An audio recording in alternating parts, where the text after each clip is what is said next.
Bismillahirrahmanirrahim. Assalamualaikum warahmatullahi wabarakatuh. Bismillahirrahmanirrahim. Alhamdulillahilladzi khalaqal mauta wal hayata liyabluwakum ayyukum ahsanu amala. Wassalatu wassalamu ala rasulillahi sayyidina Muhammadin Rasulillahi sallallahu alaihi wasallam al-mujtaba wal mustafa wa ala alihi wa ashabihi min ahli sidqi wal wafa. Subhanaka la ilma lana illa ma 'allamtana innaka antal alimul hakim. Allahumma rabbana ighfir lana dhunubana wa kaffir anna sayyi'atina wa tawaffana ma'al abrar. Amma ba'du. Yang sama-sama kita hormati Imam Masjid Al-Mukhlisin, Ketua Pengurus DKM Masjid Al-Mukhlisin beserta staf, Pak RT, Pak RW, para pimpinan, para masyaikh, para buya, para alim ulama yang berada di sekitaran Perum Cipta Garden ini, ibu-ibu solehah yang senantiasa istiqomah hadir untuk mengikuti kajian subuh ini. Kita doakan bersama semua yang hadir di sini, insyaallah semuanya bertemu dengan Rasulullah sallallahu alaihi wasallam. Amin ya rabbal alamin. Nikmat yang paling besar yang kita miliki pada hari ini adalah iman dan Islam. Maka tak ada gunanya apapun, siapapun kalau meninggalkan dunia ini tanpa membawa iman dan Islam. Wala tamutunna illa wa antum muslimun. Maka kita syukurin kepada Allah nikmat yang besar ini dengan mengucapkan alhamdulillahi rabbil alamin.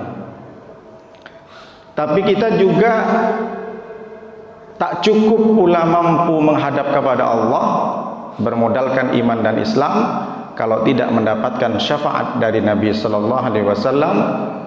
Maka kita selalu ucapkan salam salawat kepada beliau dengan ucapan Allahumma sholli ala sayyidina Muhammad wa ala ali sayyidina Muhammad. Bapak Ibu yang dimuliakan oleh Allah Subhanahu wa taala, bulan ini bulan Dzulqa'dah.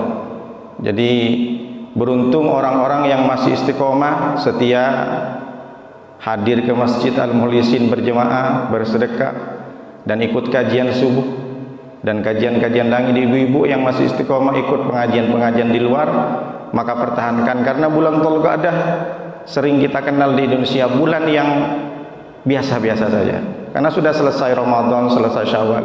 Padahal Dzulqa'dah adalah bulan salah satu yang dimuliakan oleh Allah Subhanahu wa taala. Al ibadatu fil haraj ka hijratin ilaihi, kata Nabi sallallahu alaihi wasallam. Orang yang tetap masih ibadah dalam keadaan al haraj. Al haraj itu yang susah, sibuk. Bulan Dzulqa'dah biasanya orang pada sibuk semua, fokus dengan pekerjaannya, fokus dengan bisnisnya dan segala macam. Banyak orang yang tidak fokus dan konsentrasi. Kadang mereka berpikir bulan Dzulqa'dah itu tidak banyak pahala. Padahal salah satu Dzulqa'dah ini orang-orang persiapan untuk pergi ke ibadah ke Mekah, haji. Jadi sangat luar biasa pahalanya. Jangan sampai beda-bedakan antara Ramadan dengan Dzulqa'dah. Maka beruntung Bapak Ibu yang hari ini masih fokus dengan berjemaahnya, dengan sholat duhanya, dengan sedekahnya, dengan sholat tahajudnya. Bapak Ibu yang dimuliakan oleh Allah SWT, pada subuh kali ini saya akan melanjutkan kajian hadis arba'in karena terputus dengan bulan Ramadan kemarin. Jadi hari ini sampailah pada hadis yang ke-14. Kalau diambil judulnya agak ngeri-ngeri sedap, larangan membunuh atau tidak halal menumpahkan darah orang Islam. Hadisnya sahih.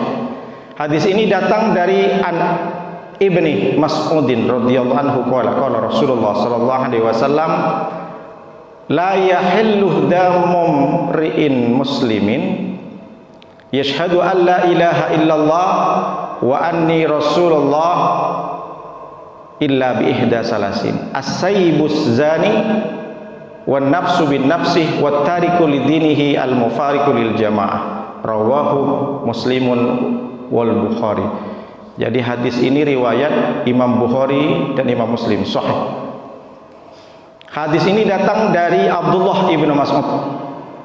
Abdullah ibnu Mas'ud. Banyak sahabat Nabi namanya Abdullah. Dari saking banyaknya sampai dijulukin dengan Al-Mubadalah Al-Arba'ah. 4 Abdullah.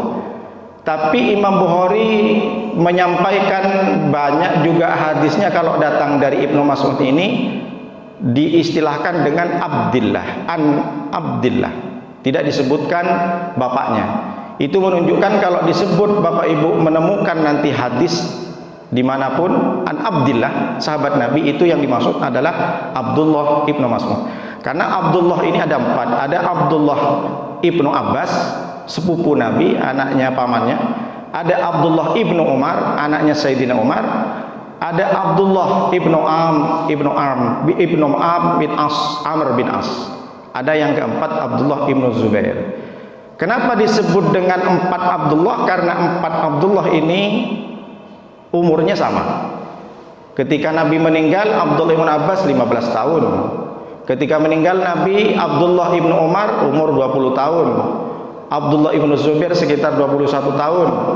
Lalu yang satunya Abdullah ibnu Amr bin As itu sekitar 19 tahun.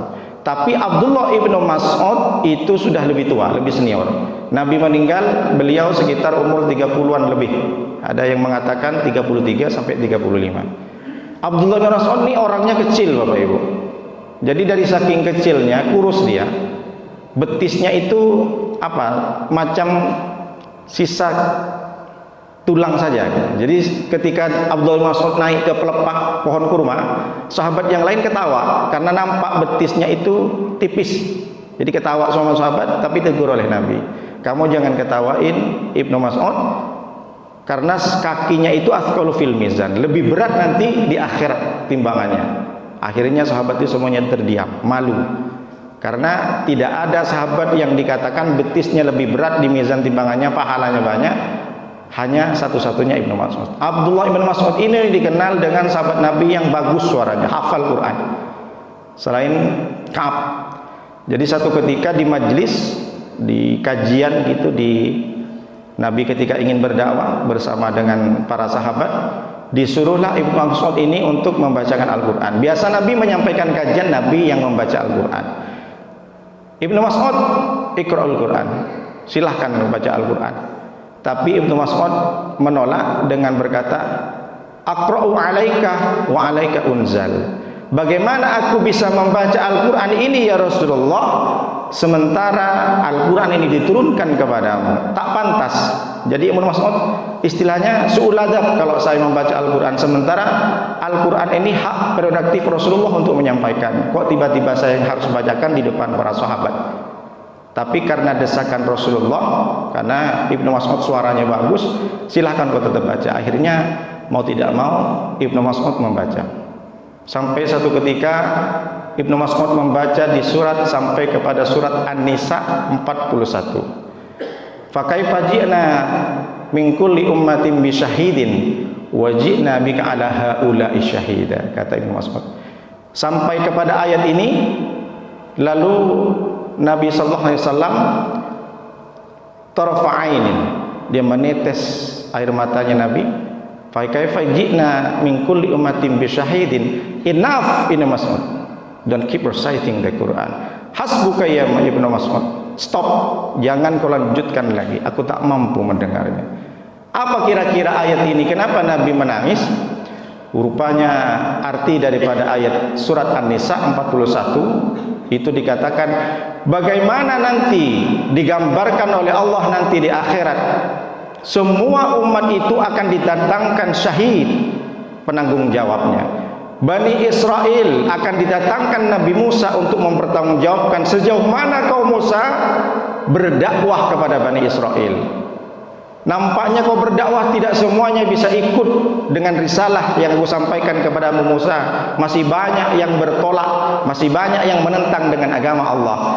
Ketika Nasrani didatangkan umatnya berkelompok, didatangkanlah Nabi Isa. Wahai Isa, kok masih banyak umatmu yang tersesat, bahkan ada yang mengaku engkau adalah Tuhan. Harus kau pertanggungjawabkan. Ketika wa ila Samudah akhahum wa ila Madyan akhahum Syuaiba. Nabi Syuaib didatangkan, kaum Madyan. Kaum Madyan didatangkan berkelompok. Didatangkan siapa? Nabi Syuaib. Wa ila Adin akhahum Huda. Ketika kaum Ad sudah dikumpulkan, didatangkan Nabi Hud. Tanggung jawab kau Hud, bagaimana umatmu kok masih banyak yang menentang. Wa ila Samudah akhahum Salihah. Ketika didatangkan kaum Samud, maka didatangkan Nabi Soleh. Lalu ketika umat itu sudah didatangkan semuanya, maka didatangkanlah para nabi dari nomor 1 sampai nomor 24 Nabi Isa. Siapa yang didatangkan untuk mempertanggungjawabkan? Nabi Muhammad sallallahu alaihi wasallam. Wajibna bika ala haulai syahida. Tapi engkau Muhammad, aku datangkan nanti di akhirat untuk mempertanggungjawabkan seluruh umat dan seluruh nabi. Apa tak menangis Nabi? Jadi ternyata Nabi Muhammad SAW, Bapak Ibu, tidak mesti harus diinterogasi oleh malaikat dengan umatnya saja, tapi justru Nabi harus mempertanggungjawabkan seluruh umat manusia. Ini luar biasa. Makanya Nabi berhak menggelar, punya gelar dari Allah, Sayyidul Anbiya wal Mursalin. Jadi yang dipikirkan Nabi tidak hanya kita semua, tapi seluruh umat, dan bahkan nabi-nabi yang lain. Nabi Muhammad adalah yang memberikan tanggung jawab di depan Allah, nanti di hadapan Allah. Maka menangislah Nabi Muhammad SAW. Itulah kenapa sunnah kita kalau mendengar Al-Quran, apalagi Ustaz Royat membaca Al-Quran, ayat Al-Quran di dalam sholat, kita mesti menangis. Tapi ada juga imam nangis, Rabbana abasarna, nangis tak sampai. Pak Imam tadi kenapa nangis? Tak ingat lafadznya, tak hafal. Jadi kita itu menangis mendengar Al-Quran itu sunnah. Apalagi kita bertadabbur bil makna. Sampai kalau kita baca sendiri, kita mesti harus pahami arti-artinya sehingga resapi dalam hati. Jangan dikira Al-Quran itu diturunkan hanya untuk kepada Nabi Muhammad, tapi seakan-akan kita yang diturunkan wahyu sehingga kita yang ditegur oleh Allah Subhanahu wa taala. Begitulah disunahkan, wa idza quri'al Qur'anu fastami'u lahu ansitun 'alakum turhamun. Tidak hanya cukup di situ kita mendengar Al-Quran saja disunahkan menangis, dan kita ternyata mendapatkan rahmat dari Allah Subhanahu wa taala. Mendengar saja sudah mendapatkan rahmat, apalagi kita membacanya. Jadi Ibnu Mas'ud ini terkenal dengan suaranya, banyak hadis-hadis yang sudah diriwayatkan. Karena nanti Bapak Ibu, jangankan Nabi Muhammad yang menangis, menggambarkan bagaimana nanti di akhirat. Kita saja sudah disampaikan oleh Allah, walaqad ji'tumuna furada kama khalaqnakum awwala marrah. Kalian semua datang kepadaku nanti sendiri-sendiri, tidak bersama dengan saudaranya. Yauma yafirul mar'u min akhihi wa abihi wa ummihi wa sahibatihi wa bani. Likulli imri'in minhum yawma idzin sa'nu yughni. Nanti di hari kiamat semuanya orang pada lari, min akhihi wa ummihi wa abihi, dari ibu, dari bapak kandungnya, lari semuanya. Kita ngurusin diri sendiri. Likulli imri'in yauma idzin sa'nu yughni. Semua orang pada sibuk dengan urusannya. Maka yang bisa membantu kita adalah Al-Quran, syafaat dari Nabi, dan amal-amal solat sedekah kita. Mereka-mereka lah yang akan menolong kita. Bagaimana hadisnya? Kata Ibnu Mas'ud menyampaikan bahwa Nabi pernah menyampaikan, la yahillu damu mri'in muslimin. Tidak halal menumpahkan darah seseorang muslimin yang muslim. Jadi kalau tak halal berarti haram. Jadi kalau perintahnya keras, perintahnya kuat, itu namanya wajib. Kalau perintahnya tak kuat, itu namanya sunnah. Diperintahkan tapi tak kuat, statusnya tidak kuat, berarti sunnah. Kalau larangannya kuat berarti haram. Kalau larangannya tak kuat berarti makruh. Kalau tidak dilarang, tak juga diperintah, berarti mubah. Di sini kalimatnya la yahillu damu mri'in, tidak halal menumpahkan darah. Darah yang mana? Tentu bukan hanya darah tergores, darah yang mengalir dari leher. Nah, kalau leher mati. Jadi tidak halal, haram kita membunuh, mengalirkan darah seorang muslim, seorang yang Islam. Siapa orang Islam itu? Yashhadu an la ilaha illallah, yang sudah bersahadat, yang sudah membaca syahadat, beriman kepada Allah, beriman kepada Rasulullah, wa anni Rasulullah, dan menyatakan bahwa aku adalah utusannya, utusan Allah. Jadi kita tidak boleh haram menumpahkan darah, membunuh. Ini masalah membunuh ini kan banyak. Nanti kita bahas rinciannya. Disampaikan oleh Nabi tidak halal atau haram menumpahkan darah orang Islam. Berarti kalau non muslim Pak Ustaz halal. Berarti habis ini kita keluar dari masjid bawa parang, bawa cangkul, bunuhlah semua. Tidak seperti ini. Ini mesti harus dipahami. Ini kadang orang mendengarkan dengan hadis yang seperti ini, dia langsung menyampaikan mafhum mukhalafahnya. Oh, berarti di sini disampaikan Rasulullah tidak boleh menumpahkan darah orang Islam. Berarti kalau non Islam, kalau non Muslim, orang bukan Islam, wajib ditumpahkan. Tidak seperti ini.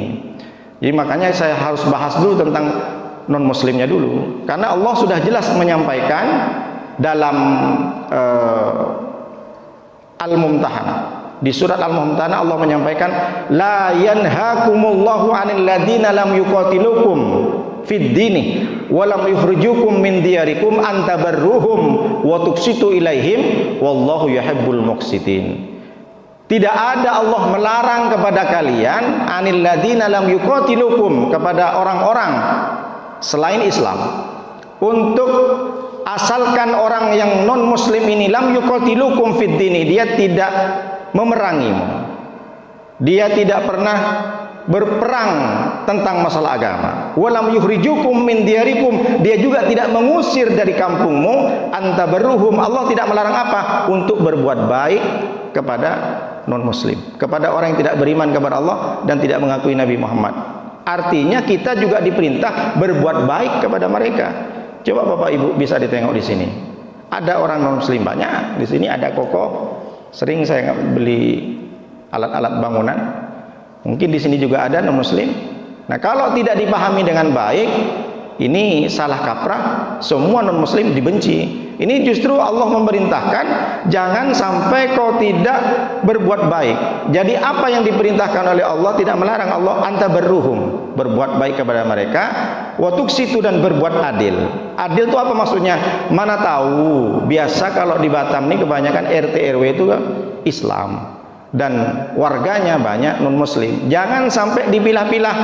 Karena ini non muslim, sembako yang sudah disampaikan oleh pemerintah Kota Batam, seluruh warga harus dapat yang terdampak Covid. Ini karena non muslim dikurangin. Nah, ini bukan kaum kita. Ini berarti dosa juga. Jadi dosa tidak hanya kepada non muslim kita berbuat dosa, berbuat kepada non muslim pun kita berdosa. Jadi ada dua syaratnya.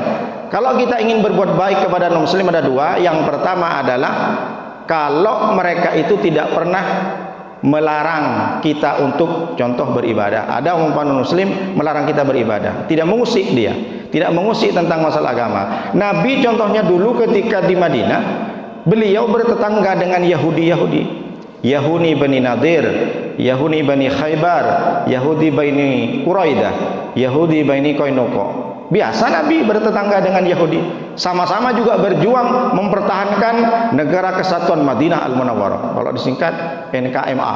Jadi Nabi membuat sebuah muahadah, perjanjian piagam Madinah. Jadi dulu Nabi sama-sama kalau berjuang tentang mempertahankan negara Madinah. Tapi kalau dalam masalah Islam, masalah agama, masalah syariat, wala ana abidum ma'abatum wala antum abiduna ma'abud lakum dinukum waliyadin. Wala ana, dan aku tidak pernah menjadi orang yang wala ana abidum ma'abatum, penyembah apa yang kau sembah, wala antum abiduna ma'abud, dan engkau juga tidak pernah menjadi penyembah apa yang aku sembah. Di Al-Quran Al-Kafirun, lakum dinukum waliyadin, agamamu. Jadi kalau masalah agama baru boleh kita beda, tapi kalau selain agama kita satu. Bukankah di negara kesatuan Republik Indonesia dulu yang berjuang sama-sama mengusir penjajah Belanda ini kan juga ada muslim. Jadi mesti kita harus pahamkan, benarkan dalam hati kita, jangan hanya karena tidak seakidah kita memincingkan mata kepada mereka. Jangan karena hari ini kita menjadi pemimpin lalu dipilah-pilah. Banyak kan di PT-PT boleh jadikan karyawannya itu adalah orang non muslim, karena direktur atau manajernya, presiden direkturnya adalah orang muslim, mereka membeda-bedakan. Ini tak adilnya. Antuk situ wallahu yuhibbul muqsitin, sesungguhnya Allah mencintai orang-orang yang adil. Jadi bahkan dalam kitab fatwanya Syekh Atiyah Sakor, kalaulah nanti di kurban ada lebih, maka bagikanlah kepada non muslim juga. Jadi Bapak Ibu pengurus, Pak Ketua, Pak Badi di sini, kalaupun memang berlebih nanti, mana tahu di sini kurbannya sampai 10 sapi. Sudah berapa Pak Badi? Nah, kalau memang sampai banyak, silahkan kasih agar kita bisa menyampaikan pesan kepada mereka bahwa ternyata orang-orang Islam ini luar biasa. Saya aja yang non muslim sudah dapat. Tapi kalaupun memang ketika dia diberikan dia merasa tidak adil umpamanya, Pak Mengurus, kenapa saya dikasih setengah kilo? Kok tetangga saya? Jangan hanya karena saya non muslim saya setengah kilo, yang lain 3 kilo. Nanti sampaikan. Kalau memang Bapak mau dapat 3 kilo sama dengan yang kaum kami ini juga muslim, ada passwordnya. Bapak harus sebutkan passwordnya. Apa passwordnya? Asyhadu alla ilaha illallah wa asyhadu anna muhammadar rasulullah. Baru dikasih 3 kilo juga. Habis itu kalau memang sudah menyampaikan asyhadu alla, urus sunat dulu baru kita urus. Nah, jadi jangan sampai kita pilah-pilah. Kalaupun memang ada berlebih, tapi harus cukup dulu ke muslim. Kalau memang yang muslim belum dapat kurban, jangan nak asik gara-gara kajian ini diprioritaskan yang muslim tidak. Tapi kalau memang ada, silahkan diberikan. Syekh Atiyah Syakor menyampaikan dalam kitabnya Al-Azhar. Jadi ini mesti kita harus pahami, jangan tiba-tiba oh ternyata Islam itu ekstrim, memandang beda dengan masalah non muslim. Kita mesti harus tahu salah satu syarat untuk kita bisa menggauli dan berbuat baik kepada mereka, yang penting mereka tidak musuh. Adakah orang non muslim di sini mengusir kita, mencaci agama kita? Kalau tidak ada, aman-aman saja. Tapi kalau nggak ada Pak Ustadz, gimana Pak Ustadz? Pancung Pak Ustadz. Serahkan kepada ulil amri. Jangan asik nak pancung sendiri, masuk juga ke tanah. Bapak Ibu yang dimuliakan oleh Allah SWT, jadi kata Rasulullah, tidak boleh haram, tak halal menumpahkan darah orang muslim, kecuali berarti ada yang boleh meskipun muslim dibunuh, dipancung atau diberikan hukuman mati. Kalau di sini kan belum terlaksana ya hukum-hukum seperti ini. Illa bi ihda salasin, kecuali ada 3 orang. Jadi yang Rasulullah menyampaikan tak boleh menumpahkan darah seorang muslim, tak boleh membunuh, tak boleh melukai, tapi boleh yang 3. Siapa yang 3? As-sayyibus zani. Yang pertama adalah orang tua yang berzina. Na'udzubillah min dzalik. Apa maksudnya? Dalam tafsirnya dikatakan, dalam sarahnya itu hadis ini, as-sayyibus zani, orang yang sudah menikah tapi berzina. Nah, ini wajib dipancung. Siapa Pak Ustadz? Gimana caranya orang menikah kok masih berzina? Kalau diilustrasikan peribahasa sekarang, hijau rumput di halaman lebih hijau lagi rumput tetangga. Berarti dia meskipun sudah menikah masih selingkuh. Makanya ada lagu dari Republik, Selimut Tetangga. Ada selingkuh itu indah dan macam-macam. Banyak kan lagu-lagu yang mengekspresikan tentang masalah perselingkuhan. Sepialah wanita gelap, wanita simpanan. Kenapa bisa lagu-lagu seperti itu? Karena mungkin ketika dia mengarang lagu, itulah yang dipikirkan. Sama dengan orang Melayu itu kalau bikin lagu lancang kuning berlayar malam, karena memang ditulis lagunya itu yang dinamakan Begawan Solo dan macam-macam lagunya. Dan ini kalau anak-anak zaman sekarang, apalagi di TikTok itu aneh-aneh kan lagu-lagu. Ini berbahaya juga pengaruhnya. Pak Ustadz kok tahu semua lagu-lagunya? Saya cuma nengok aja. Jadi apa maknanya? Dia sudah punya istri, dia sudah punya suami, tapi ternyata masih selingkuh. Beda kalau memang nikah siri ya Ustadz yang tak bilang-bilang umpamanya, tapi dia sah. Situ saya bukan berarti menyuruh. Beda dengan orang yang mungkin menikah karena tidak mau ngasih tahu ke orang lain, tapi dia menikah dengan secara sah. Itu lain lagi. Ini yang dimaksud dia menikah tapi selingkuh. Karena Bapak Ibu luar biasa, zaman sudah canggih. Kalau dulu orang selingkuh mau pacaran itu kan susah. Dulu jangankan mau apa istilah anak muda sekarang, mau nembak saja, mau bilang I love you lah istilahnya. Kalau zaman dahulu ini kan pakai pos. Kalau di orang-orang Melayu itu kan di sungai-sungai Siak kan ada rumah-rumah yang tinggi dari sungai. Jadi kalau laki-laki mau ngajak perempuan itu pakai lidi dimasukkan ke papan itu. Kalau sudah lidi nampak berarti dia miss call ya. Dia harus turun. Pak Ustadz kok tahu? Kan orang Madura. Saya nonton film P.Ramlee, film Melayu P.Ramlee. Jadi kalau orang sudah mau ngajak perempuan itu, anak gadis, anak lajang sama anak gadisnya, dicucuk-cucuk lah lidinya itu, ditengok film P. Ramlee. Atau enggak dulu mungkin yang dekat dengan sungai ditaruh di botol suratnya, baru dialirkan, nanti diterima. Kalau di kampung saya dulu itu pas mau ngaji ke musola, masih anak-anak SMP dulu itu, dia satunya pegang obor, satunya pegang Al-Quran, diselipkanlah surat di situ. Susah, tapi kalau sekarang luar biasa. Itu pun kenal dengan orang perempuan dulu tuh susah, kita bergetar gitu. Mungkin Bapak Ibu masih punya pengalaman dulu ketika SMA, kisah kasih di sekolah katanya di film itu. Jadi kalau sekarang hebat, luar biasa. Tinggal temenan di Facebook, tinggal following saja di Instagram, tinggal mention saja di Twitter, tinggal inbox, kenalan saja. Orang sudah tidak malu lagi sekarang. Anak muda dan anak gadis sekarang sudah tidak malu. Pacaran malam minggu sudah biasa. Ini kadang mestinya dijaga dulu Bapak Ibu, harus dijaga betul-betul anak gadisnya, apalagi anak lajangnya. Karena kadang dianggap biasa apel malam minggu. Padahal itu kan luar biasa, itu kan perbuatan yang jauh dari Allah. Maka kalau bicara masalah selingkuh ini tidak habisnya. Banyak orang yang nanya ke saya, Pak Ustadz, gimana saya ada perempuan janda, saya mau nikahin, tapi dia masih dalam masa iddah. Tapi kalau saya tidak ini Pak Ustadz, tidak langsung nikah, daripada saya berzina. Ini kan miring dia pikirnya, daripada berzina. Padahal dia mau nikahin janda itu, dia masih dalam masa iddah, belum sampai 3 bulan. Ini udah tak tahan mau nikah terus. Ini berbahaya. Belum lagi orang ada curhat, gimana Pak Ustadz, ini orang banyak suka sama saya. Saya kalau tak ngeladenin kasihan, dia nangis-nangis. Karena urusan selingkuh ini, urusan berzina hari ini tuh menjadi tren. Apalagi Bapak Ibu bisa tengok di kalangan artis dan segala macam, ditampakkan gitu di media sosial, menjadi konsumsi publik. Berganti-ganti pasangan, anak muda-mudi, ini luar biasa. Maka dijagalah anak-anak gadis kita. Anak gadis Bapak Ibu yang punya gadis, cepat pondokkan. Karena nanti pada masanya itu, kalaulah dia mungkin kuliah di luar kota, tidak di pondok, dia mesti harus dijaga. Berapa banyak kita melihat kabar-kabar di media sosial, anak gadis ini diperkosa dengan pacarnya, juga dengan teman-temannya, habis itu dia bunuh diri dan segala macam. Dan itu sudah menjadi berita yang sudah disuguhkan. Ini luar biasa. Maka dijaga. Tapi ada juga kadang orang tua karena dijemput oleh anak lajangnya bawa mobil, silakan mau kemana anak sih? Kadang disuruh pula sama orang tuanya. Ini luar biasa. Jadi orang yang sudah menikah berzina maka wajib dipancung. Dipancung bagaimana kalau dipancung hukumannya? Disembelih atau dari belakang? Dari belakang Ibu.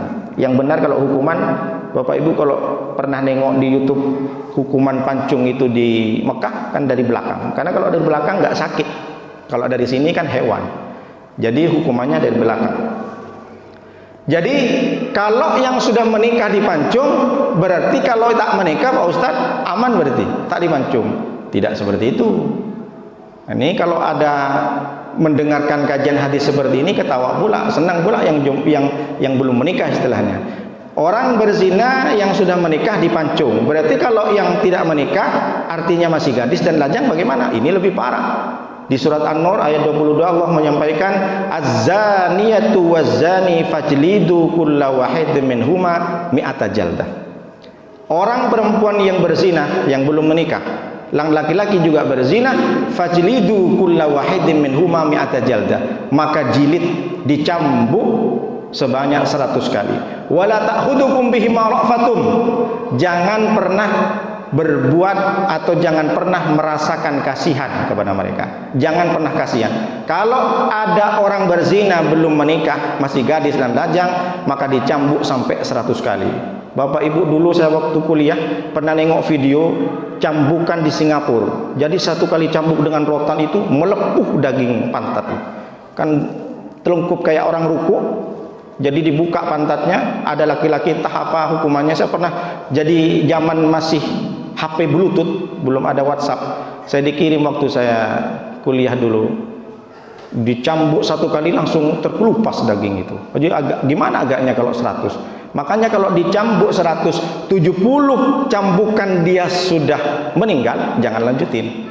Jadi hukuman bagi orang yang belum menikah dijilid, dicambuk 100 kali. Kalau ternyata dia mati dalam cambukan 70, itu tidak berdosa yang memberikan hukuman. Karena prosesnya mencambuk, bukan membunuh, bukan memancung. Nah, kalau yang Menikah bagaimana hukumannya? Ditanam sebelah badan, separuh badan ditanam di tanah, lalu dirajam, dilempar pakai batu sampai apa? Sampai mati. Nah, ini bahaya ini. Jadi zina muhson, orang yang sudah punya suami, orang sudah punya istri, dalam Islam jelas hukumannya. Tapi kadang ada orang bilang hukuman Islam kok ekstrim. Kita jangan melihat korbannya, kita jangan melihat pelakunya. Ini kadang kalau di Indonesia kan masih human rights, HAM, hak asasi manusia. Kasihan, dia kan masih punya kesempatan untuk bertaubat, memperbaiki diri. Makanya kalau di Indonesia hukuman mati itu pun masih ditunda-tunda. Kemudian ada hukuman seumur hidup. Seumur hidup itu ada istilah, tapi kalau berzina enggak sampai hukuman mati kalau Indonesia.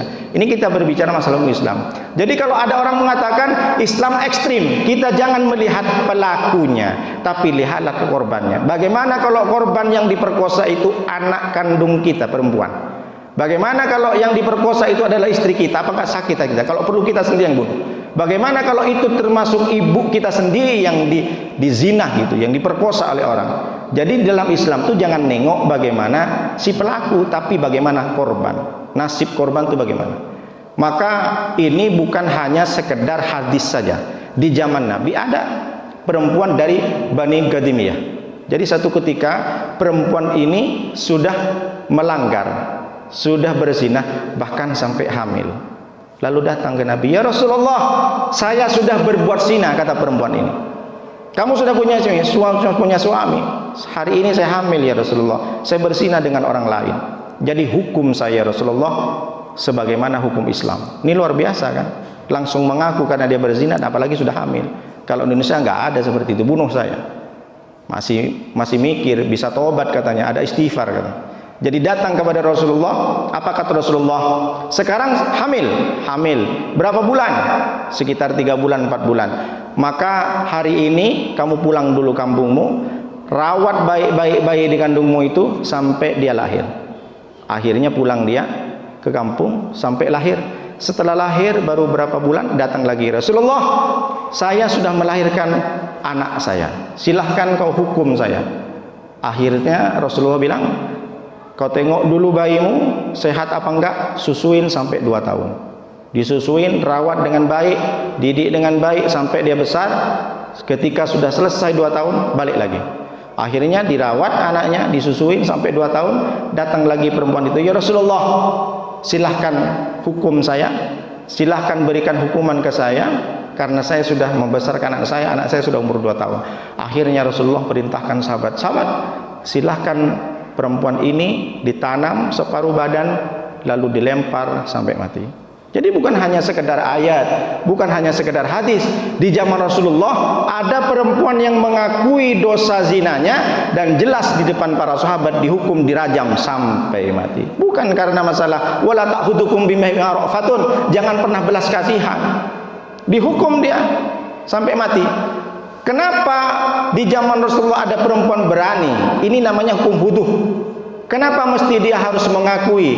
Karena apabila seseorang melanggar dengan hukum Islam, apalagi sudah jelas hukuman yang sudah harus dibunuh, harus dipancung, maka nanti di akhirat dia diringankan. Diringankan siksaannya, boleh jadi kalau dia sudah diampuni karena dia sudah melaksanakan kisos, sudah melaksanakan sanksi hukuman di dunia, maka di akhirat dia tidak disiksa dengan dosa besarnya, disiksa dengan dosa yang mungkin dia berdusta, dia mencaci maki. Urusan masalah zina sudah selesai di dunia. Kenapa? Karena di akhirat neraka nanti, inna ahwana ahlin nar, kata Rasulullah, sesungguhnya siksaan paling ringan di neraka tudau fi ahmasi qadamaihi jamratani. Siksaan paling ringan di neraka, orang diletakkan jamrotani, 2 kerikil. 1 kerikil diletakkan di bawah tumit kaki, 1 juga diletakkan di tumit kakinya. Lalu kemudian karena panas, yaghli min huma dimaguhu. Karena panasnya kerikil yang kecil saja, berapa menit kemudian otak ini mendidih. Gimana agaknya kalau ibu memasak sop tulang, mendidihnya seperti itu. baru diletakkan sebentar aja, kerikil yang kecil seperti ini diletakkan di bawah kaki kita, otak ini mendidih. Ya kalau otak mendidih, jangan kalau otak mendidih, pembuluh darah pecah di otak, mati kita. Kalau stroke itu, ini otaknya mendidih, bukan berbelut seperti cacing atau ulat lagi tulang otak itu, udah seperti bubur kacang hijau. Jadi siksaan di neraka paling ringan seperti itu. Makanya disampaikan di dalam Al-Quran itu ketika zaman Nabi Musa, wa katabna alaihim fiha annan nafsa bin nafsi wal aina bil aini wal anfa bil anfi wal udhuna bil udhuni was sinna bis sinni wal juruha qisas. Sesungguhnya orang dulu zaman Nabi Musa, kalau ada orang membunuh sengaja atau tidak sengaja, maka waktu itu juga hukumannya. Ada orang mungkin tak sengaja menjatuhkan orang dari gedung, mati dia hukumannya langsung diambil, dijungkalkan juga, mati juga, selesai. Jadi tidak perlu banyak lagi perdebatan, pengadilan, remisi, naik banding dan segala macam, ribet. Kalau ada orang sampai dia sengaja atau tidak sengaja melepaskan kuping orang, dipotong juga. Nah, kalau dulu ada Mike Tyson kan, gigit kuping, gigit juga. Ini zaman Nabi Musa. Kalau kita kan wal anfa bil anfi. Hidung, kalau ada orang melukai hidung ini lepas, sama harus hukumannya. Jadi selesai, tak perlu pengadilan lagi, tak perlu pengacara. Kalau ada orang memotong tangan orang, potonglah sih tangannya. Ini kalau zaman Nabi Musa. Kenapa? Karena wal juruha qisas, kata Allah. Setiap luka yang engkau sakiti kepada saudaramu itu juga ada kisos, ada sanksinya. Tetapi faman tasaddaqa bihi, barang siapa yang melepaskan kisosnya, barang siapa yang sudah menghadapi sanksi di dunia, fahuwa kafaratul lahu, maka dia menjadi tebusan kepadanya. Artinya dia sudah tidak punya tanggungan dosa lagi di akhirat. Jadi kalau ada orang membunuh, mestinya dalam Islam bunuh aja langsung. Kalau ada orang menyakiti, melukai orang, lukain sesuai dengan lukanya. Ini kalau di zaman Nabi Musa. Kalau di Indonesia kan beda lagi hukumnya. Jadi kita taat. Ini saya sampaikan hadisnya sahih masalahnya. Jadi mestinya seperti itu.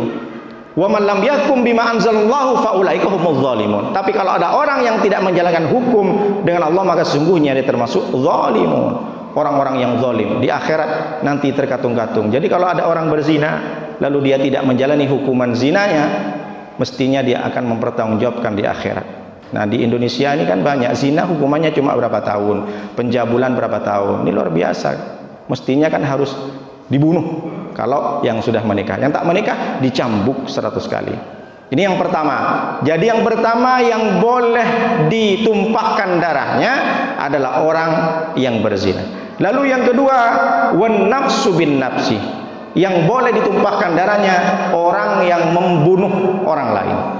Di surat Al-Maidah ayat 22, man qatala nafsan bighairi nafsin aw fasadin fil ardi faka'annama qatalan nasa jami'a. Barang siapa yang membunuh satu orang bighairi nafsin, membunuh orang bukan karena orang itu membunuh orang lain, aw fasadin fil ardi, atau orang itu membuat kerusakan, membuat chaos, membuat keonaran, membuat keributan, membuat sebuah konflik di dunia ini. Kalau ada orang membunuh orang, tapi orang itu bukan karena membunuh orang lain, jadi membunuh gitu aja. Atau ada orang membunuh orang itu tidak berbuat kerusakan di muka bumi ini, faka'annama qatalan nasa jami'a, seakan-akan dia sudah membunuh seluruh umat manusia. Dan ini terjadi. Saya tak bisa sebutkan. Nanti kalau YouTube ini didengar bisa ditangkap. Banyak. Dari mulai zamannya Soekarno, zamannya Soeharto, zamannya sampai sekarang ini pemerintahan, kan ada rakyat yang dibunuh tanpa ada sebab. Bapak Ibu sudah bisa tahu. Ini Pak Royan hafal semua, list-listnya tahu. Dulu kan ada istilahnya mahasiswa Trisakti, sampai sekarang hilang. Nah, saya ceritakan yang dulu saja. Kalau sekarang, yang sekarang tahu sendiri. Di tol itu katanya kan. Jadi kalau kita membunuh tanpa sebab, maka seakan-akan dosanya itu membunuh seluruh umat manusia. Nah, ini kan luar biasa. Makanya disampaikan oleh Allah Subhanahu wa taala, ya ayyuhalladzina amanu kutiba alaikumul qisas.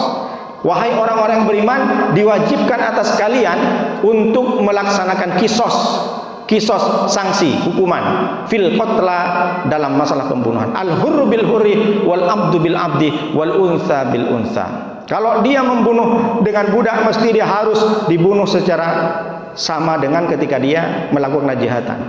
Lalu kemudian faman ufiya lahu min akhi syai'un fattiba'un bil ma'ruf wa ada'un ilaihi bi ihsan. Tapi kalau ternyata, ini hebatnya, susunan Al-Quran hebatnya begini, kalau ada orang membunuh, tapi ternyata yang membunuh ini diampuni, diberikan maaf oleh korban, umpamanya keluarga korban, oke lah tak apa aku maafkan, maka faman ufiyah lahu min ahi syai'un fattiba'un bil ma'ruf, maka tak usah dibunuh. Jadi kalau ada orang membunuh orang, lalu kemudian korban ini memiliki keluarga, keluarganya maafkan, ya udahlah tak apa-apa, tak usah dihukum pancung misalkan, maka dia sudah selesai. Ini hukum Islam hebatnya. Kalau dalam Indonesia membunuh secara sengaja kan jelas hukuman mati. Kalau nggak hukum mati, hukuman seumur hidup. Kalau dia umur 40 tahun maka dihukum 40 tahun ke depan. Tapi kalau dalam Islam, kalau keluarga si korban sudah memberikan maaf, maka selesai. Tapi ada syaratnya, fattiba'un bil ma'ruf, maka mesti harus diikuti dengan kebaikan, harus dibayar dengan kebaikan. Apa salah satunya? Wa ada'un ilaihi bi ihsan. Dzalika tahfifum mir rabbikum wa rahmah. Dan itu adalah sebuah keringanan, dispensasi dari Allah dan rahmat. Salah satunya apa? Kalau ada orang membunuh lalu kemudian dimaafkan oleh keluarganya, maka dia mesti harus membayar diyat. Wa ada'un ilaihi bi ihsan. Diyat, denda. Dendanya berapa? Kata Nabi sallallahu alaihi wasallam, 100 ekor onta. Berarti kalau onta harga 50 juta, berarti 50 kali 100 berapa? 5 miliar. Nah, jadi kalau nanti bapak-bapak punya kawan di luar, sikit-sikit ngancam, nanti gue bunuh kamu. Nah, bilang, sudah punya 5 miliar enggak? Nah, kalau punya 5 miliar, bolehlah bunuh. Kalau tidak dapat onta, di sini kan nggak ada onta, aja kambing tak bisa. Sekurang-kurangnya, kata Rasulullah, 1000 dinar. 1000 dinar itu 1 dinar, 1 keping logam itu sekarang sekitar 3 gram emas. Jadi kalau 1 dinar, 1 duit logam emas. Kalau 1 dirham, 1 koin emas perak. Jadi kalau tak punya 100 ekor onta, maka dia harus membayar 1000 dinar. Kalau sekarang, kalau 3 gram berarti emas sekarang sekitar 1 jutaan 1 gram emas 24 karat. Jadi 3 juta. 3 juta kali 1000 berarti 3M. Ah, pilih mana? Nanti kalau ada kawan mau bunuh, kamu pilih mana? Mau 5M apa 3M? Kalau mau bunuh aku silahkan. Nah, tapi harus ada 3M. Jadi membunuh orang kalau dimaafkan sama keluarganya, boleh tidak dihukum mati, tapi harus bayar diat. Diatnya berapa? Sekitar 5M atau enggak? Minimal 3M yang harus dibayar. Dan masalah membunuh ini kan luar biasa, Bapak Ibu.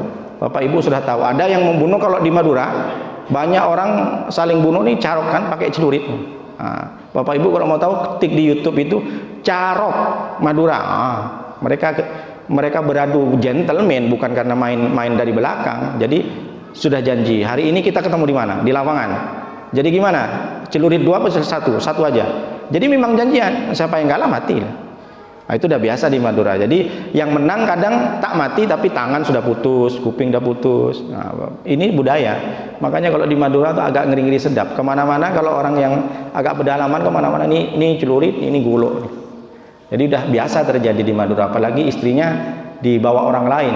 Masih tunangan saja, kalau tunangannya tuh dibonceng orang, tak selamat dia nanti. Minimal udah ditusuk, tak tahu entah kemana. Makanya saya cepat ke Batam kan, tak kena juga korban. Jadi membunuh ini banyak. Ada dulu orang membunuh ini dengan racun, betul kan Bapak Ibu? Dengar, masih ingat kisahnya Munir diracun di pesawat. Jadi ada orang membunuh dengan racun. Kenapa racun? Memang iya, zaman Rasulullah ada juga. Rasulullah ketika datang ke kaum Yahudi bertamu, Yahudi itu tanya, Rasulullah sukanya apa? Paha kambing yang depan. Nah, dimasaklah gulai, tapi ditaruh racun. Setelah itu Rasulullah karena sudah tahu, makanya suruh cicipin ke sahabat. Bukan berarti Rasulullah ingin menjatuhkan atau membahayakan sahabat, tidak. Rasulullah ingin menyampaikan bahwa inilah orang salah satunya mati syahid karena minum racun. Dicoba oleh sahabat, kuahnya itu langsung meninggal, mati. Racun kan luar biasa gitu kan. Banyak orang mati karena minum kopi, bukan kopi luwak, kopi sianida dia. Kan ada dulu Mirna kan. Nah, jadi racun luar biasa. Jadi zaman Rasulullah sudah racun ini sudah ada. Banyak orang membunuh karena dia adalah musuh negara misalkan. Nah, dibunuh dia dengan cara yang silent. Seperti, mohon maaf saya tidak menuduh negara. Munir, almarhum Munir ini, aktivis HAM ini, kan Di pesawat minum kopi apa minum teh, pulangnya langsung meninggal, silent. Jadi zaman Rasulullah ini ketika itu Rasulullah sempat juga minum. Akhirnya Rasulullah, karena Rasulullah dibisikin oleh malaikat Jibril, itu ada racunnya, tidak ditelan. Jadi sampai di teronggongan aja. Kalau bapak ibu minum racun sampai di teronggongan, itu tak mungkin meninggal. Setidaknya mungkin kalau sampai di mulut, paling gigi lepas kena racun. Jadi kalau ada giginya lepas berarti kena racun. Jadi kalau racun ini sampai diminum, lalu kemudian racunnya dibuang, dimakan sama ayam, kan mati ayam. Rasulullah pernah sampai ketika pulang, Aisyah, aku tadi makan di tempatnya orang Yahudi, terasa pahit, ini rasanya lidah mau copot. Karena memang Nabi tidak menelan, tapi sampai di lidah. Nah, itu salah satu orang bermacam-macam bunuh zaman sekarang. Jadi tidak mesti harus menumpahkan darah, karena sudah hebat. Ada juga yang belum ada undang-undangnya, susah mau kalau diajak ke pengadilan. Orang membunuh dengan apa? Dengan santet. Nah, kalau santet ini dibawa ke pengadilan kan susah menghadirkan saksinya. Tak mungkin suster ngisot Gundurwo yang suruh jadi saksi. Nah, gimana? Betul nggak kena sihir ini kan? Sihir zaman Rasulullah ada. Makanya turun qul a'udzu birabbil falaq min syarri ma khalaq wa min syarri naffasati fil 'uqad. Jadi dulu rambut Nabi sama orang Yahudi ini diikat, ditaruh di botol. Makanya hati-hati ibu-ibu. Santet itu ada, sihir itu ada. Cuma kalau dibawakan ke polisi, polisi tak bisa ngapa-ngapain. Gimana saksinya kalau santet? Long teluh katanya, dikirim pakai sinar gitu kan. Dan terbukti di Madura juga banyak saudara saya kena santet. Dia perutnya kembung selama 4 bulan. Dibawa ke Singapura, ditaruh kamera, kosong. Lambung aja kosong, nggak ada. Ada juga dulu di kampung saya, tetangga saya melihat sendiri. Kembung setelah dioperasi, ada gunting, ada kunci Inggris. Nah, ini katanya sihir. Memang sihir, saya percaya sihir itu ada, karena dia memakai kekuatan-kekuatan gaib, kekuatan iblis. Karena zaman Rasulullah juga ada, makanya ada wa min syarrin naffasati fil 'uqad. Berlindung dari Allah dari kejelekan sihir yang uqad, yang ditali. Makanya Bapak Ibu hati-hati meludah di mana rambutnya. Rasulullah dulu tak pernah bersisir, yang sejak kejadian itu Rasulullah berhati-hati. Makanya susah kan untuk mendapatkan rambut. Rambut dulu Rasulullah kan dipegang sebagai jimat oleh Khalid bin Walid, ditaruh tapi ada juga pembunuhan yang lebih sadis. Dia tidak memang membunuh orangnya, tidak menumpahkan darahnya, tapi membunuh dengan karakternya. Memang orangnya dibiarkan hidup, tapi dibunuh karakternya. Dengan cara apa? Hoax, difitnah. Dan kita sudah tahu di Indonesia berapa banyak ulama yang difitnah. Gara-gara difitnah, dia harus dihukum, menjalani hukuman. Nah, ini yang luar biasa. Zaman sekarang orang membunuh bukan dengan menumpahkan darah, tapi dibunuh karakternya, dihabisin, nama baiknya hancur, padahal dia ulama besar. Dan itu terjadi. Saya tak mau menyebutkan apa-apa, kita sudah tahu semuanya. Ini karena harus hati-hati. Ini yang luar biasa. Jadi kalau ada orang membunuh, maka dia mesti harus dibunuh, dibalas dengan sesuai kisosnya. Karena setiap luka ada kisosnya. Baru yang ketiga, sudah jam 6. At-tariku lidinihi al-mufariqu lil jamaah. Yang ketiga yang boleh dibunuh adalah at-tariku lidinihi, orang yang meninggalkan agamanya. Apa? Orang murtad. Dia keluar dari Islam. Jaga anak-anak kita Bapak Ibu, anak gadis kita, anak lajang kita. Sekarang sudah tren kawin atau nikah antar lintas agama. Betul. Lama-lama ternyata dia ikut agama suaminya. Di artis pun banyak seperti itu. Macam agama ini macam partai saja. Bahkan ada yang mengatakan agama itu kan partai saja, keyakinan. Karena kita menyembah sesuatu yang gaib, yang tak nampak. Yang penting kita baik saja di dunia. Ini tak bisa begitu. Jadi gara-gara dia itu punya calon suaminya itu lain agama, pindah dia dengan sendirinya. Jadi sudah jelas orang yang memisahkan dari jamaah, dari kaum muslim, ini bagaikan sebagaimana anggota tubuh yang busuk, yang mesti harus. Kalau kita nengok orang kena kencing manis, diabetes, dia borok kakinya, kalau tidak dipotong kaki ini, maka dia akan menjalar ke tubuh yang lain yang sehat. Makanya banyak diamputasi. Begitulah Rasulullah menggambarkan, faman sabbata riddatuhu anil Islam. Kalau ada orang yang sudah menetapkan dirinya, mengumumkan dirinya keluar dari Islam, sudah murtad dia, lalu kemudian birriddati i'lanuhu, dengan murtadnya dia sudah menjelaskan kepada semua keluarganya, faqad asbaha utwan fasidan, maka sungguh dia sebagaimana anggota tubuh yang rusak. Yajibu bitruhu, wajib dibuang, an jismil mujtami'i, dari badan yang terkumpul. Kalau ada keluarga kita yang murtad, wajib dibuang dari rumah, tidak ada pilih kasih, karena sudah jelas hukumnya. Mau dia anak kita, mau dia orang tua kita, tapi bukan berarti kita harus membunuh dengan cara kita. Ada tanggung jawab, ada yang bisa melaksanakan hukuman ini, ya ulil amri. Tapi setidaknya kita sudah tidak mau lagi. Jelas, karena kalau dia tetap dipertahankan dalam keluarga, hatta la yusriyah maraduhu fil jismi umuman, maka dia akan menjadi penyakit yang menjalar kepada seluruh tubuh. Akhirnya kalau ada orang murtad dalam keluarga kita, tidak diusir dari rumah kita, maka dianggaplah sama anak, sama ponakan kita, oh ternyata murtad biasa aja. Orang keluarga Islam enggak biasa-biasa aja, tetap masih dia dianggap. Makanya kalau ada tanya, banyak orang tanya, Pak Ustadz, saya punya keluarga, masih enggak kita terima kalau datang ke rumah? Kalau perlu tak usah, karena sudah jelas orang murtad ini bukan orang yang biasa-biasa saja. Dosanya dosa besar, bahkan Nabi mengatakan boleh ditumpahkan darahnya. Maka jaga anak-anak kita, bagaimana anak-anak kita menjadi anak-anak yang soleh. Doakan semuanya, jangan sampai anak-anak kita ini ikut dengan tren masa kini, menganggap agama Hindu hanya sebagaimana hal biasa. Karena memang orang-orang sekarang menganggap agama itu aneh. Tapi memang seperti itu.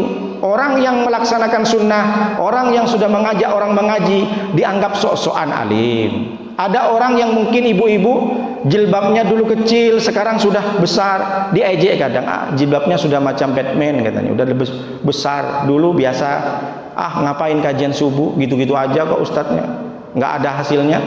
Karena memang aneh, kata Rasulullah SAW, ja'al islamu gharibun, Islam pertama kali datang aneh, karena orang diwajibkan untuk berjamaah, orang disuruh ada jenggotnya, orang suruh memakai sorban. Banyak orang di sekitar kita gara-gara ikut kajian tiba-tiba dia pakai jubah umpamanya. Ada juga tetangga yang mungkin sok-sokan pakai jubah, bukan ustaz, padahal kan sunnah. Kalau kita tuh pakai jubah sunnah, pakai sorban pakai, bapak ibu, bapak-bapak kalau punya sorban pakai. Jangan malu, karena memang Islam itu kata Rasulullah aneh, wa sayaudu gariban, dan pada masanya nanti masa depan Islam itu juga aneh. Patuba lil ghuraba, maka beruntung orang-orang yang dianggap aneh oleh orang lain karena mengamalkan sunnah Nabi. Pertahankan yang ikut kajian subuh. Kalau ada orang buat apa kajian subuh, buat apa ngaji kemana-mana, tak gaul, itu bukan Islam, itu bukan cara-cara yang modern sekarang. Karena memang seperti itu, Rasulullah SAW sudah menyampaikan, kalau engkau berterima kasih, kalau engkau menjadi orang yang bersyukur kepadaku, taraktum fikum amro ini, pegang yang kedua, aku tinggalkan dua perkara, lantadillu ma tamassaktum bihima, kitaballah wa sunnata rasulih, maka kalian tidak akan menjadi orang yang sesat kalau kalian berpegang teguh kepada yang dua. Apa itu? Al-Quran dan hadis. Jadi kalau ada sekarang bapak ibu yang melaksanakan, mengamalkan sunnah, dianggap aneh, dianggap tak gaul, sabar, karena bapak ibu sudah dianggap menjadi orang yang bersyukur, menjadi umat Nabi Muhammad SAW yang melaksanakan sunnah. Jadi sekarang bapak-bapak yang punya surban jangan disimpan, pakai, kalau perlu pakai semua, tak masalah. Masa kalah sama Ustaz Trojan surbannya besar. Jadi pakai, buat apa disimpan di rumah? Sunnah Nabi, tapi niatkan sunnah. Kalau memang ada orang, kamu kan bukan ustaz ya, ustaz memang harus ciri khasnya surban, tidak. Ustaz ini kalau di Timur Tengah kan profesor doktor, bukan dai. Kalau dai imam kiai, imam Hanafi, imam Hambali. Jadi yang ketiga adalah orang murtad. Orang murtad sudah jelas dipancung. Maka yang ketiga ini sudah jelas. Tapi pertanyaannya, siapa Pak Ustadz yang akan memancung? Apakah kita? Jangan. Kita ada ulil amri, ada pemerintah. Jadi pasrahkan pemerintah. Tapi ternyata pemerintah Indonesia undang-undangnya menganut sistem pemerintahan zaman dahulu kan, Belanda. Jadi ini hanya sekedar Bapak Ibu pahami, kalau dosa orang berzina dia wajib dibunuh, dirajam. Kalau ada anak gadis, anak lajang, dia itu berzina, dia mesti harus dicambuk 100 kali. Tapi di Indonesia tidak berlaku. Nah, kalau tidak berlaku, ya kita mesti harus tebusin dengan dosa. Caranya bagaimana? Kalau kita membunuh, kita bayar 5M atau 3M. Tapi kalau kita berzina, bagaimana? Nanti kita tebus dengan amal-amal soleh. Karena di Indonesia tidak. Kalau memang mau ikut dengan Nabi, ya datang kepada ulama di mana harus tebuskan, tapi jangan bunuh diri pula. Nah, ini yang ketiga adalah hadis yang sahih dari Ibnu Mas'ud, datang dari Nabi SAW, riwayat Imam Muslim. Mudah-mudahan kita selamat dari yang tiga ini. Anak-anak kita doakan bahwa anak-anak kita menjadi anak yang soleh, selamat dari akidah-akidah yang menyesatkan. Karena orang soleh itu akan didoakan oleh orang lain. Jadi kalau Bapak Ibu punya anak soleh, anak solehah, tidak cukup Bapak Ibu yang memberikan doa, tapi ternyata setiap orang yang sholat mendoakan anak kita. Kalau kita punya anak soleh, didoakan oleh orang yang sholat. Assalamu alaina wa ala ibadillahi sholihin. Kata orang yang sholat, ibu-ibu kan secara tidak langsung sudah mendoakan orang soleh. Keselamatan bagi kami dan keselamatan bagi hambamu yang soleh-soleh. Karena orang soleh itu adalah wallahu yatawallas sholihin, akan diurus oleh Allah. Maka perbaiki niat kita, luruskan pekerjaan kita, jadikan baik semua apa yang kita lihat, apa yang kita ucap, apa yang kita laksanakan. Maka kalau kita sudah menjaga kebaikan itu, Allah akan mengurus kita. Tak perlu khawatir. Kalau kita sudah mengurus agama Allah, menegakkan agama Allah, menjaga agama Allah, jaga akhlak dan adab kita, insya Allah kita akan diurus oleh Allah. Itu janji Allah. Mudah-mudahan kita menjadi orang-orang yang soleh, anak-anak kita menjadi anak yang soleh dan solehah. Demikian yang bisa saya sampaikan. Mohon maaf atas segala kurangan. Kalau ada yang salah berarti itu datang dari saya, kalau ada yang benar berarti datang dari Allah.